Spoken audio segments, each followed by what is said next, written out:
Hi hello കൂട്ടുകാരെ, easy ടേസ്റ്റിയിലേക്ക് ഏവർക്കും സ്വാഗതം. ഇന്ന് നമ്മൾ ഉണ്ടാക്കാൻ പോകുന്നത് വളരെ ടേസ്റ്റിയും ഈസിയായിട്ട് ഉണ്ടാക്കാൻ പറ്റുന്നതുമായ കടലക്കറിയാണ്. അത് കറുത്ത കടലയാണ് ഇന്ന് ഞാൻ എടുത്തിട്ടുള്ളത്. ആദ്യമായിട്ട് നമുക്ക് അതിനാവശ്യമായ കടല എടുത്ത് വേവിക്കാൻ വയ്ക്കണം. കടലയുടെ ഇരട്ടി എത്ര എടുത്തിട്ടുള്ളൂ അതിൻ്റെ ഇരട്ടി വെള്ളം ചേർത്ത് വേണം വേവിക്കാൻ വയ്ക്കാനായിട്ട്. കുക്കറിൽ വെച്ചാൽ ഈസിയായിട്ട് വെന്ത് കിട്ടുന്നതാണ്. ഒരു 8 മണിക്കൂർ കുതിർത്തതിന് ശേഷം വേവിക്കാൻ വെച്ചാൽ ഒരു അരമണിക്കൂർ കൊണ്ടൊക്കെ വെന്ത് കിട്ടുന്നതാണ്. അത് ഓരോരുത്തരുടെ കുക്കറിൻ്റെതനുസരിച്ചിരിക്കും. അടുത്തതായി നമുക്കിതിലോട്ടുള്ള മസാല ചേർക്കേണ്ട വഴി സവാള, തക്കാളി, ഇഞ്ചി, വെളുത്തുള്ളി, പച്ചമുളക് എന്നിവ അരിഞ്ഞെടുത്തതാണ്. ഇനി നമ്മൾ ചീനിച്ചട്ടി ചൂടാക്കാൻ വെച്ചിട്ടുണ്ട്. അതിലേക്ക് കുറച്ച് ഓയിൽ ഒഴിച്ചു കൊടുക്കുക. അതിലേക്ക് കുറച്ച് കടുകിടുക. കടുക് പൊട്ടിയതിന് ശേഷം കുറച്ച് കറിവേപ്പിലയും കൂടെ ചേർത്ത് കൊടുക്കുക. അത് നന്നായിട്ട് മൂത്തതിന് ശേഷം അതിലോട്ട് നമുക്ക് അരിഞ്ഞു വച്ചിരുന്ന കൂട്ടുകൾ ഓരോന്നായിട്ട് ചേർത്ത് കൊടുക്കാം. കടുകൊന്ന് മൂത്ത് വന്നോട്ടെ. അതിന് ശേഷം നമുക്കിതിൽ സവാളയും തക്കാളിയും പച്ചമുളകും ഒക്കെ ഇട്ട് നമുക്കൊന്ന് വറുത്തിയെടുക്കണം.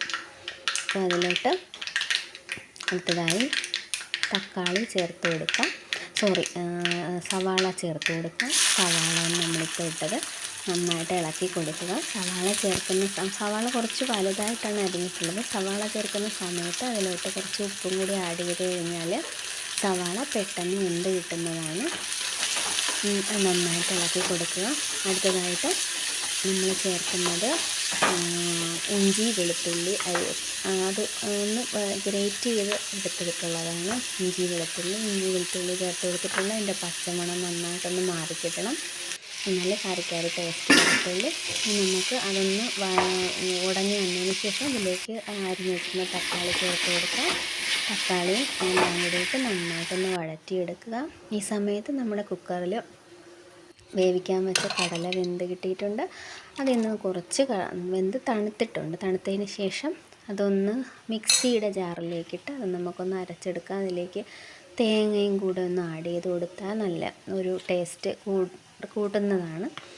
അപ്പോൾ അതിലോട്ട് നമ്മൾ ഫൈൻ പേസ്റ്റായിട്ട് അത് അരച്ച് മാറ്റി വെച്ചേക്കണം. ഇനി നമ്മൾ ഇതിലോട്ട് പൊടികൾ ഓരോന്നായിട്ട് ചേർത്ത് കൊടുക്കാം. പൊടികളെല്ലാം ചേർത്ത് നന്നായിട്ട് വരട്ടിയെടുത്തതിന് ശേഷം മാത്രമേ ഇതിൽ കടല ചേർത്താൽ ടേസ്റ്റ് ഉണ്ടാവത്തുള്ളൂ.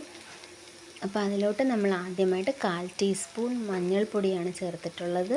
അടുത്തത് 1 ടീസ്പൂൺ മുളക് പൊടി, 2 ടീസ്പൂൺ മല്ലിപ്പൊടി, പിന്നെ മസാല പൊടിച്ചത് അതും കൂടെ ചേർത്ത് കൊടുത്തിട്ടുണ്ട്. ഇനി ഇത് നന്നായിട്ടൊന്ന് ഇളക്കി അതിൻ്റെ പൊടിയുടെ പച്ചമണമൊക്കെ ഒന്ന് മാറിക്കിട്ടണം. അതിനായിട്ട് നന്നായിട്ടൊന്ന് ഇളക്കുക. കുറച്ച് സമയം ഇളക്കി അതൊന്ന് വെന്ത് ഉടഞ്ഞ് കിട്ടണം. അപ്പം നന്നായിട്ട് അതൊന്ന് ഇളക്കി കൊടുക്കുക. അപ്പോൾ ഇളക്കി അത് ഒന്ന് മൂത്ത് കിട്ടിയിട്ടുണ്ട്. അപ്പോൾ ഇതിലോട്ട് നമ്മൾ നേരത്തെ വേവിച്ച് വെച്ചിരുന്ന കടല കുക്കറിൽ നിന്ന് ഇട്ട് കൊടുക്കുകയാണ്. കടല ഇട്ട് കൊടുത്തതിന് ശേഷം ഇളക്കി യോജിപ്പിക്കണം. എങ്കിൽ സവാളയും തക്കാളിയും മസാലയും എല്ലാം കടലയിലോട്ട് അതിൻ്റെ ടേസ്റ്റൊക്കെ ഇറങ്ങത്തുള്ളൂ. അത് കഴിഞ്ഞിട്ട് നമ്മൾ നേരത്തെ മിക്സിയിൽ അരച്ച് വെച്ചിരുന്ന ഒരു